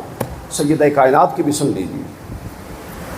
آپ کے سامنے شاہ جی خون کی ایک بوند آئے، رسول اللہ کے مبارک لہو کا ایک قطرہ آئے، آپ لوگوں کی کیفیت کا کیا عالم ہوگا؟ کوئی تصور کر سکتا ہے کیا عالم ہوگا؟ ہم میں سے کوئی اپنا تقابل اس سے کر سکتا ہے؟ کوئی صحابی کر سکتا ہے؟ دسو. ایک بوند سے تقابل نہیں کر سکتے. تو وہ خون کہاں بنتا ہے؟ جگر میں بنتا ہے، اور جگر سے پورے جسم میں چلتا ہے. اور حضور نے فرمایا فاطمہ میرے جگر کا ٹکڑا ہے، فاطمہ میرے جگر کا ٹکڑا ہے. تو اگر خون کے ایک بوند کی کوئی برابری نہیں کر سکتا تو وہ سیدہ جو رسول اللہ کے جگر کا ٹکڑا ہے اس کی برابری کون کر سکتا ہے؟ تو لہٰذا ایسے لوگ چاہیے تھے اب اس زور کو روکنے کے لیے جو رسول اللہ سے جدا نہ ہو. اور پھر اس کا اشارہ خود حضور نے کر دیا. بس ہم آخری سے بھی طرف اس کا اشارہ خود حضور نے کر دیا. حضور اسلام نے فرمایا ایک مشہور حدیث آپ لوگوں نے سنی، الحسین منی، اونچا بولے، وانا. بس اس کی تھوڑی آپ کو گرامیٹیکل شرح کر کے بتا دیں. اس میں جو ہے نا الحسین منی، یہ جو پہلا من ہے اس کو علماء کہتے ہیں یہ للتبعیض ہے. اس کا مطلب یہ ہوتا ہے کہ میں کل ہوں، حسین میرا جزو ہے. میں منبع ہوں، مصدر ہوں، حسین میرا مرجع ہے، میرے سے نکلا ہے. حسین مجھ سے الگ کوئی شے نہیں ہے بلکہ میرا حصہ ہے. اور پھر دوسرا، یہ پہلا من تھا، اور آگے دوسرا جو ہے نا وَأَنَا مِنَ الْحُسَيْن، اور میں حسین سے ہوں. یہ جو دوسرا من ہے علماء کہتے ہیں یہ للبیان ہے. کیا ہے؟ للبیان کا مطلب یہ ہے کہ حضور نے گویا کہ یہ بتایا کہ اگر کوئی ایسا موقع آئے کہ میں موجود نہ ہوں ظاہری طور پہ تو کسی مسئلے میں حل ہے، فیصلہ لینا ہے، تو جو حسین کا فیصلہ ہے وہ میرا فیصلہ ہوگا. تم نے اگر یہ دیکھنا ہے کہ فلاں مسئلے میں میری رائے کیا ہے، جو حسین کی رائے ہے وہ میری رائے ہوگی. فلاں مسئلے میں میں لڑتا کس سے ہوں؟ جس سے حسین لڑے گا اس سے میں لڑ رہا ہوں. اور میں صلح کس سے کرتا ہوں؟ جس سے حسین صلح کرے گا میں صلح کر رہا ہوں. حسین منی وانا من الحسین. تو گویا کہ حضور نے بادی النظر میں یہ اشارہ دے دیا کہ میرے بعد پھر جب ان قدروں پر زوال آئے گا تو میرا حسین، چونکہ وانا من الحسین، میرا حسین اٹھے گا اور میرا حسین اٹھ کر ان ہر شے کو قربان کر دے گا. ایسی قربانی دے گا کہ ابراہیم 40 دن جو آگ میں رہے تھے وہ نازا ہوں گے کہ حسین تو نے تو مجھے بھی پیچھے چھوڑ دیا. حضرت موسیٰ جو دریا کے اندر پوری قوم کو لے کر چلے گئے تھے وہ بھی رش کریں گے کہ حسین، واہ حسین تو نے کمال کر دیا. محمد رسول اللہ جو بدر و احد میں امت کے لیے زخم کھاتے پھرتے تھے وہ بھی ناز کریں گے کہ حسین تیرا شکریہ، تو نے میری 23 سال کی محنت کو ضائع ہونے سے پھر بچا لیا اور آگے سپرد کر دیا، اور حق اور باطل میں ایک ایسی لکیر ڈال دی کہ اب اس لکیر کو کوئی مٹا نہیں سکتا. یہی وجہ ہے کہ جب بھی تاریخ میں حریت کا نام لیا جائے گا، غیرت کا نام لیا جائے گا، عزت و حرمت کا نام لیا جائے گا، تو سب سے پہلا جو چہرہ سامنے آئے گا وہ حسین ابن علی کا چہرہ ہوگا. وہ حسین ابن علی کا، وہ کس کا چہرہ ہوگا؟ حسین ابن علی کا چہرہ. تو رسول اللہ کے بعد کے دشمن اور پھر بعد کے مددگار اہل بیت اطہار میں سے تھے. حضرت امام حسین علیہ السلام نے پھر جس طریقے سے ان سب چیزوں کو جس صبر کے ساتھ، جس استقامت کے ساتھ میدان کربلا میں امام حسین نے وقت گزارا، آپ وہ دیکھیے، اور وہ مظلومیت بھی دیکھیے، اور وہ ظلم اور زیادتی بھی دیکھیے کہ کیا ہوتا ہے۔ جنگ کا آغاز ہوتا ہے، آج کا دن جنگ کا آغاز ہوتا ہے۔ امام حسین علیہ السلام ان کی نفسیات سے واقف تھے، چونکہ یہ سب لوگ حسین کے بابا کے ٹکڑوں پہ پلے ہوئے تھے، تو اپنے ملازم کی نفسیات سے کون واقف نہیں ہوتا ہیں؟ اس کی فطرت سے سب واقف ہوتے ہیں۔ حسین علیہ السلام نے اپنے خیموں کے پیچھے خندق کھدوا کے آگ لگوا دی۔ حضرت عباس، زہیر بن کین، باقی لوگ پوچھتے ہیں کہ یا امام اس کی کیا ضرورت ہے؟ ان کے اختلاف تو آپ کے ساتھ، ان کے اختلاف تو آپ کے ساتھ، تو کیا وہ اس حد تک جسارت کریں گے کہ یہ خیمے جن میں سیدہ زینب ہے، ام کلثوم ہے، رسول اللہ کی بیٹیاں ہیں، علی کی زوجہ ہے، حسین کی بیوی ہے، علی اکبر کی ماں ہے، رسول اللہ کی بیٹی، ان کی طرف بڑھیں؟ امام حسین، ہائے ہائے ہائے، امام حسین نے یہ بھی نہیں کہا کہ ہاں یہ کریں گے، اتنا کلیجہ چرا ہوا تھا، چونکہ دیکھ رہے تھے کہ کل یہ کام ہونے والا۔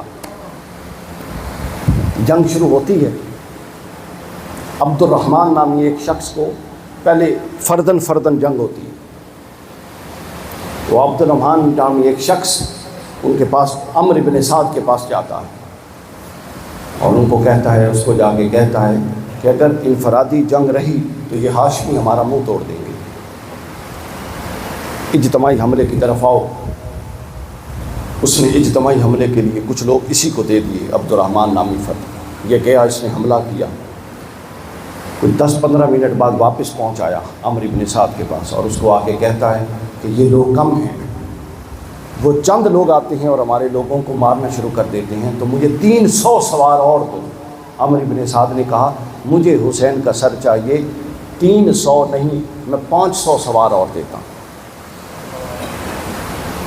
اب یہ وہ لے کر جا رہا تھا، اور جب ابتدائی فردن جنگ میں پسپائی ہوئی تو شمر بدبخت میدان میں اترا، گھوڑے سے اترا اور لوگوں کو کہتا ہے کہ خیموں کے پیچھے کی طرف جاؤ، حسین ادھر سے قابو نہیں آ رہا تو ہم پیچھے کی طرف سے، خیموں کی طرف سے جاتے ہیں۔ پیچھے گیا تو خیموں کو تو پیچھے سے آگ لگی ہوئی، پھر اس کے بعد اس نے نیزہ اٹھا کے مارا، جو امام حسین کا خیمہ تھا سب سے آگے لگا ہوا تھا، کہتا ہے کہ اس خیمے کو آگ لگا دو اور اس کے سامان کو لوٹ لو، جس میں حضرت سیدہ زینب موجود تھی۔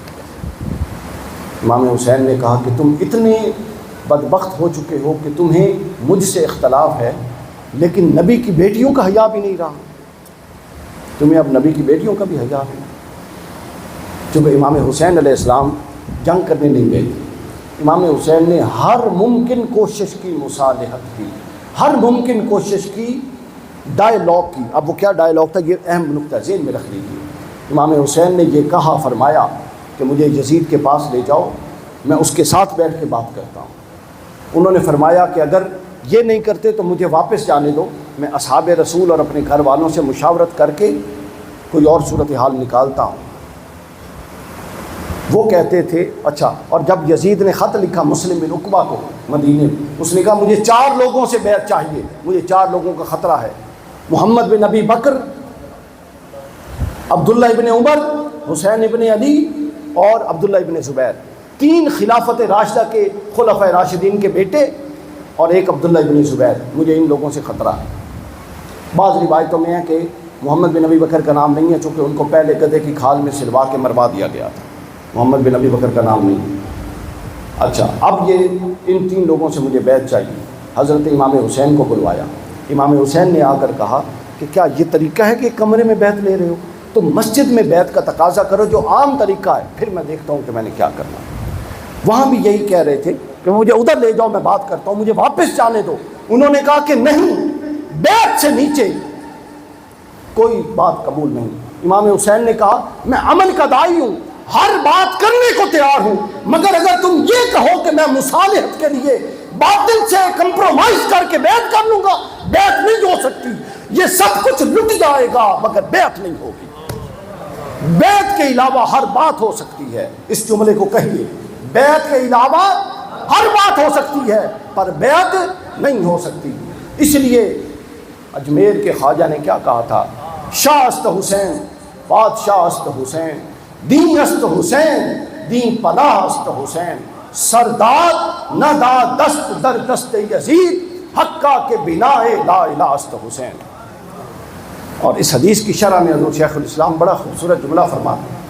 آپ فرماتے ہیں کہ میں نے اس پر بڑا غور کیا کہ الحسین منی وانا من الحسین سے مراد کیا ہے؟ تو انہوں نے جو توجیہ کی وہ بڑی مناسب ہے۔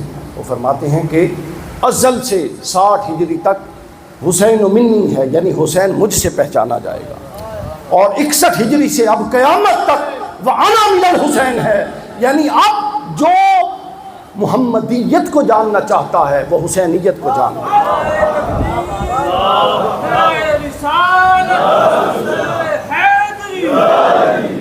جنگ ہوتی ہے۔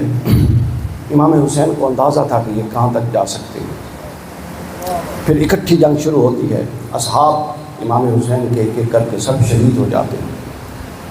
اس کے بعد خانوادہ نبوت کی باری آتی ہے، اور خانوادہ نبوت میں سب سے پہلے جس ہستی کا نمبر آتا ہے اس کو علی اکبر کہتے ہیں۔ ہائے ہائے، علی اکبر پتہ ہے کون ہے؟ چہرہ محمد والا شخص ہے۔ یزیدی لشکر سے ایک فرد نے نا شادی، یزیدی لشکر سے ایک شخص کے ساتھ اس کا بیٹا آیا ہوا تھا، یہ اہل تشیع کی کتب میں موجود ہے روایت، یہ وہاں سے میں نے پڑھی۔ اس سے باپ نے کہا کہ تو ہمیں ہمیشہ کہتا تھا نا کہ ابا جان آپ اور دادا جان نے رسول اللہ کی زیارت کی ہوئی ہے، تو ہمیں بتائیں رسول اللہ کیسے نظر آتے تھے، کیسے دکھتے تھے۔ تو وہ اپنے بیٹے کو پکڑ کے باہر لایا، فجر کا وقت تھا اور حضرت جناب علی اکبر اذان دے رہے تھے۔ وہ کہتا ہے کہ اے میرے بیٹے، اس بچے کو دیکھا جو اذان دے رہا ہے، نوجوان کو؟ انہوں نے کہا دیکھ، وہ کہتا ہے محمد رسول اللہ من وان ایسے ہی دکھتے تھے۔ یہ کون گواہی دے رہا ہے؟ یزیدی گواہی دے رہا ہے۔ تو اس بچے نے پوچھا کہ بابا جان اگر یہ حضور کی آل ہے اور حضور جیسا چہرہ ہے تو ہم اس سے لڑ کیوں رہی ہیں؟ اس نے بچے کے منہ پہ ہاتھ رکھا اور اندر لے کے چلا گیا، کیونکہ اس سوال کا جواب ان کے پاس جناب علی اکبر امام حسین چاہتے ہیں کہ بیٹے کا دیکھیں کہ وہ کیسے لڑتا ہے، مگر کربلا کی ریگزار کے دھول اور مٹی جس طرف اڑتی ہے کچھ نظر نہیں آتا۔ حسین یہ سمجھ لیتے ہیں کہ جہاں چمکٹا ہے علی اکبر ان کے پیچھے جا رہا ہوگا۔ سینکڑوں امام ابن کثیر نے لکھا 100 سے زیادہ لوگوں کو صرف جناب علی اکبر نے واصل جہنم کیا تھا۔ پھر اس کے بعد ان لوگوں نے جنگی آداب کو بھی ملحوظ نہیں رکھا۔ اہل بیت نبوت کے جتنے لوگ شہید ہوئے قبلہ شاہ، وہ جنگی اخلاقیات کے پیش نظر نہیں ہوئے، دھوکے سے مارے سارے کے سارے۔ اور اہل بیت کا دھوکے کے بارے میں پتہ کیا خیال ہے؟ سن لو یہ بھی گل ابن کثیر نے لکھا ہے البدایہ میں۔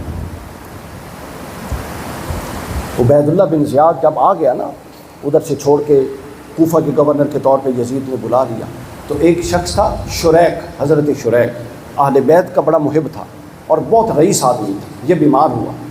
حضرت مسلم بن عقیل اس وقت کوفہ میں آئے ہوئے تھے اور شریک کے گھر میں تھے۔ حضرت، یہ بڑی غور سے سنیے گا بات، حضرت مسلم بن عقیل کو شریک نے چھپا دیا۔ انہوں نے کہا کہ یہ بدبخت ہے عبید اللہ بن زیاد، یہ آپ کو اور حسین کو نہیں چھوڑے گا، یہ مجھے پوچھنے کے لیے آ رہا ہے، آپ بیٹھ جائیے، چھپ جائیے، جب یہ باتوں میں اس کو میں لگا دوں گا تو میں کہوں گا کہ مجھے پانی دو، یہ اشارہ ہوگا کہ میں آپ کو اشارہ کر رہا ہوں کہ اب وہ اپنے خیال میں بیٹھا ہے، توجہ میں نہیں ہے، تو آپ پیچھے سے آئیں اور حملہ کر کے اس کے واصل جہنم کریں، اس سے جان چھڑوائیں۔ یہ معاملہ طے ہو گیا۔ عبید اللہ ابن زیاد آ کے بیٹھتا ہے اور باتیں کرتا ہے۔ حضرت شریک کہتے ہیں کہ مجھے پانی دو، دوسری دفعہ پانی دو، تیسری دفعہ پانی دو، کوئی نہیں آتا۔ کہتے ہیں حتیٰ مجھے پانی دو، حتیٰ کہ میری جان ہی کیوں نہ چلی جائے۔ عبید اللہ بن زیاد سمجھ گیا کہ یہ کوئی سازش ہو رہی ہے۔ وہ اور اس کا غلام جلدی سے وہاں سے نکلے، گھوڑے پر بیٹھ کے دوڑ گئے۔ حضرت مسلم پردے کے پیچھے سے آ گئے۔ شریک نے کہا کہ مسلم آپ آئے نہیں، بڑا موقع تھا۔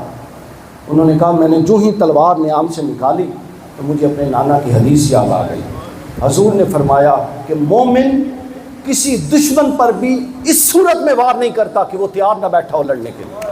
مومن دھوکے سے وار نہیں کرتا.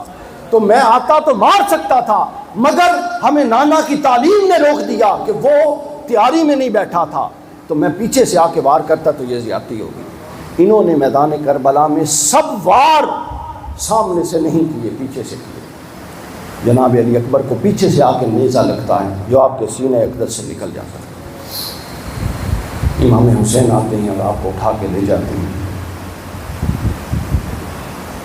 اور مورخین نے لکھا کہ 56.5 برس کا حسین جب کربلا میں آیا تھا تو اس کے بال بھی سفید سیاہ تھے، داڑھی بھی سیاہ تھی، لیکن جب علی اکبر کی لاش کو لے کر خیمے میں پہنچا تو داڑھی بھی سفید تھی اور بال بھی سفید ہو چکے تھے.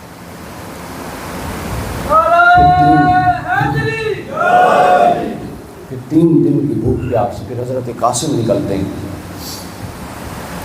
ان کو نہیں جانے دیتے کہ حسن کی علامت ہے، نشانی. وہ کہتے ہیں کہ اگر آپ نے تو یہاں بچا لیا تو قیامت کے دن میں اپنے بابا کو کیا منہ دکھاؤں گا. وہ جاتے ہیں. امام حسن حضرت قاسم کو شہید کر دیا جاتا ہے. وہ کتوں کی طرح جھپٹ پڑتے ہیں جب بھی کوئی بنی ہاشم کا شخص جاتا ہے. تو حضرت قاسم جب شہید ہوتے ہیں اور رسول اللہ حضرت قاسم کو لے کے واپس آتے ہیں، حضرت امام حسین، تو البدایہ میں لکھا ہوا ہے کہ حضرت قاسم اتنے کڑیل جوان تھے کہ جب حسین لا رہا تھا تو حضرت قاسم کا سر حسین کے امامے کے اوپر تھا اور پاؤں نیچے گھسٹ رہے تھے جب لاش کو لے کر گئے. اللہ اکبر. سیدہ فاطمہ تو زہرا رسول اللہ کا سارا گلشن انہوں نے اجاڑا. بالآخر ایک ایک کر کے پھر حضرت معصوم علی اصغر کی باری آتی ہے. امام حسین کی گود میں آتے ہیں. امام حسین ان کو لوری دے رہے ہوتے ہیں تو ادھر سے ہرملا کا ایک سیرخا تیر آتا ہے. وہ یوں پیوست ہوتا ہے کہ حضرت علی اصغر کے گلے کو چیرتا ہوا امام حسین کے بازو میں پیوست ہو جاتا ہے. آپ کے بیٹے کو کوئی ایک تھپڑ بھی لگائے تو میں دیکھوں گا کہ آپ 3 نسلوں تک اس کے بارے میں دل صاف کرتے ہیں کہ نہیں کرتے. لیکن ہم بدقسمت لوگ وہ ہیں کہ ایسے لوگوں میں رہتے ہیں کہ جنہوں نے رسول اللہ کے بیٹوں کو ذبح کیا. ہمیں ان سے متعلق اصطلاحات وضع کرنی پڑتی ہیں ان کو بچانے کے لیے. پھر حضرت امام علی مقام کی بات آتی ہے. خیموں میں جاتے ہیں، جناب سید زینب کو صبر کی تلقین کرتے ہیں اور فرماتے ہیں کہ زینب اب سالاری قافلے کی تیرے سپرد کر کے جا رہے ہیں. قافلے کی سالاری زینب سید زینب کے سپرد کرتے ہیں. امام حسین علیہ السلام کو شہید کرتے ہیں. اتنے لوگ، کئی 100 لوگ نے امام حسین کا گراؤ کیا. کوئی تیر مار رہا ہے، کوئی نیزہ مار رہا ہے، کوئی تلوار کے وار کر رہا ہے.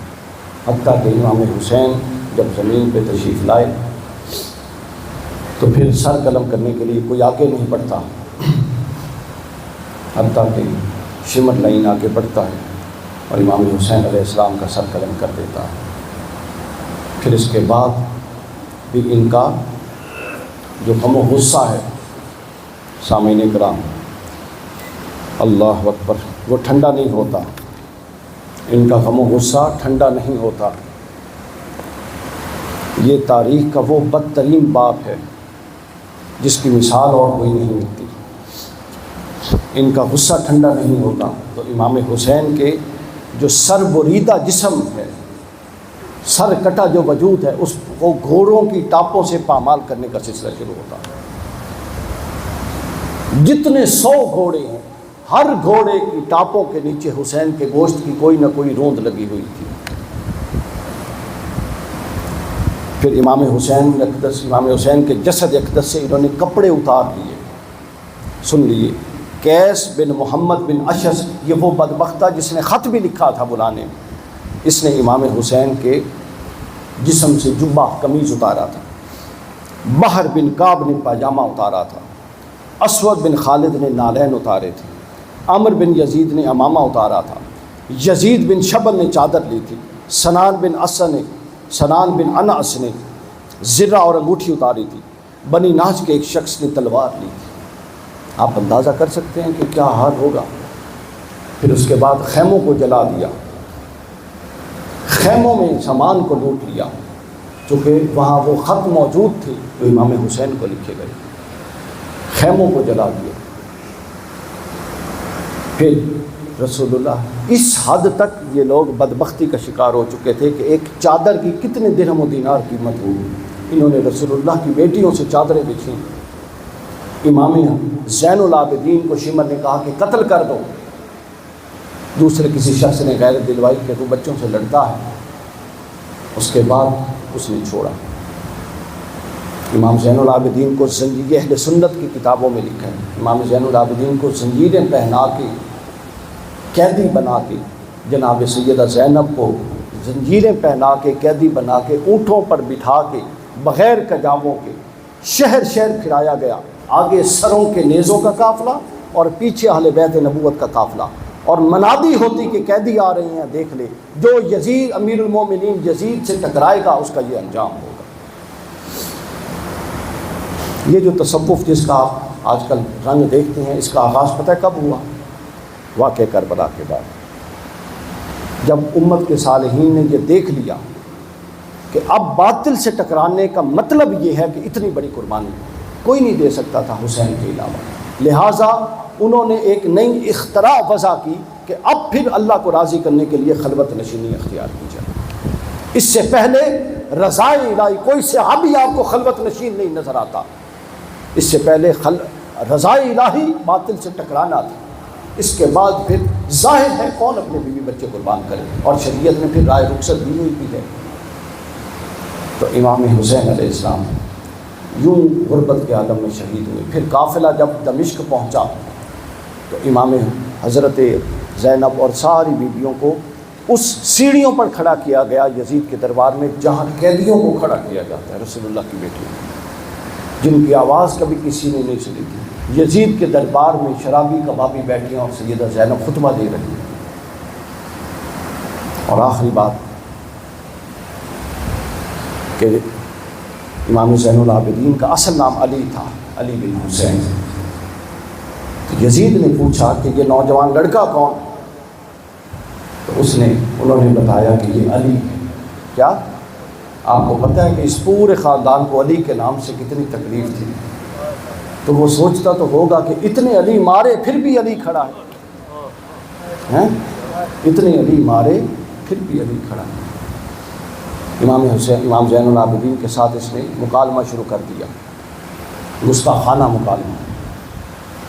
پھر جواب میں امام زین العابدین نے بات شروع کی تو اذان ہو گئی، اور جب اذان میں اشہد ان محمد رسول اللہ کی صدا آئی تو امام زین العابدین فرماتے ہیں کہ یزید تم میں اور ہم میں فیصلہ ہو گیا، بتا یہ جو مسجد تیری بنائی ہوئی مسجد میں جس کا نام گونج رہا ہے وہ تیرا نانا ہے یا میرا نانا؟ تو یہ فتح اور شکست کا فیصلہ یوں ہوا۔ امام حسین نے یہ بتا دیا کہ فتح ظاہری کامیابی کا نام نہیں ہے، بلکہ فتح یہ ہے کہ اگر آپ حق پر کھڑے ہیں تو آپ فتح یاب ہو، نتائج جو بھی ہوں، کیونکہ نتیجہ اللہ کے ہاتھ میں ہوتا ہے، بندے کے ہاتھ میں نہیں ہوتا، بندے کے ہاتھ میں کوشش ہے۔ تو اگر آپ اپنے تئیں کوشش کر کے حق پہ کھڑے ہیں تو آپ کامیاب ہیں، نتائج جو بھی ہوں۔ اب دیکھیے نا، یزیدیوں نے کیا سمجھا تھا کہ یہ اہل بیت کا مٹھی پر لشکر جس کو یوں بے سر و سامانی سے مار کے اور بعد میں قیدی بنا کے لوگوں میں لے جایا جا رہا ہے، ان کا کون نام لے گا، ان کا کون نام لے گا؟ اور آج دیکھیے 1400 سال بعد شاید ہی کوئی گلی ہو جس میں حسین حسین نہ ہو رہا ہو، اور شاید ہی کوئی گلی ہو جس میں یزید کا نام لے کر اس پر لانتے نہ ہو رہی۔ یہ اللہ کی تقسیم ہوتی ہے کہ اس نے حسین کو اجر کیسے دینا ہے، اس نے حسین کو امر کرنا تھا، اس نے حسین کو امر کرنا تھا۔ میں کچھ عرصہ پہلے یورپ میں گیا تھا تو وہاں پر یہ جس نے پیالہ پیا تھا نا، سقراط، جس نے زہر کا پیالہ پیا تھا حق بیانی کے لیے، تو اس کا وہ جگہ جیل دیکھنے گیا جہاں اس کو قید کیا، تو وہاں مجھے کسی نے بتایا اس کا آخری کلمہ یہ تھا تو جب اس سے کسی نے کہا کہ تم مان جاؤ تھوڑی دیر کے لیے ان کی بات تو زہر سے بچ جاؤ گے، زندہ رہو گے تو کوئی اور اچھا کام کر لو گے، تو اس نے کہا کہ اگر زہر پیتا ہوں تو بچ جاؤں گا، اور اگر نہیں پیتا تو مر جاؤں گا، اگر نہیں پیتا تو مر جاؤں گا۔ تو لہٰذا جو لوگ قربانی کو حق کے لیے گوارا کرتے ہیں ان کی قربانی کبھی رائگاں نہیں جاتی۔ حسین آج بھی حق کے لیے نبوت کے بعد اگر کوئی حق کا استعارہ ہے اور وہ حسین ابن علی، اللہ تعالیٰ نے ایسا دوام بخشا۔ اللہ تعالیٰ آپ سب لوگوں کی حاضری کو قبول فرمائے، قبلہ شاہ صاحب کی عمر میں برکت دے، ان کا سایہ تعدیر ہمارے سروں پر قائم و دائم رکھے، اور اہل بیت اطہار کی محبت ہماری دنیا میں بھی ہمارے لیے خیر اور وسیلے کا باعث ہو اور آخرت میں بھی ہو، اور یہی وہ ایک چیز ہے جس سے رسول اللہ خوش ہو جائیں گے۔ ہمارے ایک دوست ہوتے تھے اقبال ڈوگر صاحب، فوت ہو گئے، اللہ جنت نصیب کرے۔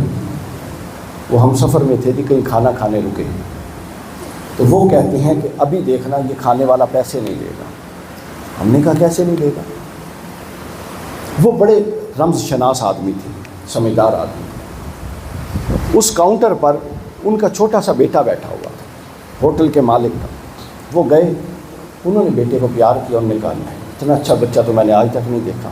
اس کے ہاتھوں کو چوما، کہتا ہے کہ جی اتنی پیاری بات، آپ نے اتنی اچھی بات کی، آپ اتنی تمیز سے بیٹھے ہو۔ اس کا باپ یہ ساری بات سن رہا تھا کہ میرے بیٹے سے کیسا پیش آ رہا ہے۔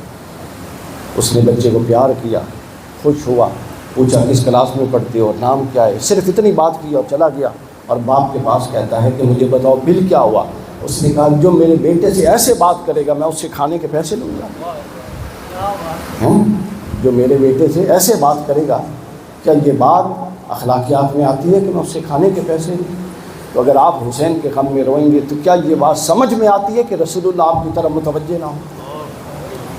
نہیں، ہو نہیں سکتا۔ رسول اللہ تو جب جنتوں میں چلے گئے تھے تو آج کے دن ادھر ام سلمہ کو آ کے جگا رہے ہیں کہ اٹھو ام سلمہ، حسین شہید ہو گیا، وہاں بھی نہیں بھولے۔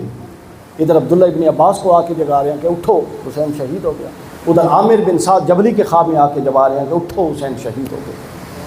تو اگر یہاں سے جانے کے بعد رسول اللہ کو اتنی فکر ہے تو جب یہاں تھے تو کتنی ہوگی، اور پھر جب میدان محشر لگے گا تو کتنی ہوگی۔